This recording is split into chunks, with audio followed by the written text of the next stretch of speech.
అయోధ్యలో ప్రతిష్ఠించబడుతున్నటువంటి రాములవారి విగ్రహాన్ని మనము తీక్ష్ణంగా పరిశీలిస్తే స్వామివారి శిరస్సు పైన ఇక్ష్వాకువంశ మూలకారకుడైనటువంటి సూర్యభగవానుడు, బ్రహ్మ, శివుడు, శంఖచక్రములు, అలాగే కుడి ప్రక్కన ఎడమ ప్రక్కన ఓంకారము, స్వస్తిక్ గుర్తు, అలాగే దశావతారాలు, అలాగే క్రింద పాదముల చెంత కుడి ప్రక్కన ఆంజనేయ స్వామి, ఎడమ ప్రక్కన గరుత్మంతుడు, తరువాత స్వామివారు సహస్రదళ పద్మము పైన ఉన్నారు.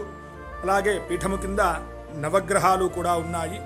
అటువంటి అద్భుతమైన సుందరమూర్తి రాములవారు అందరం కూడా దర్శనం చేసుకుందాం.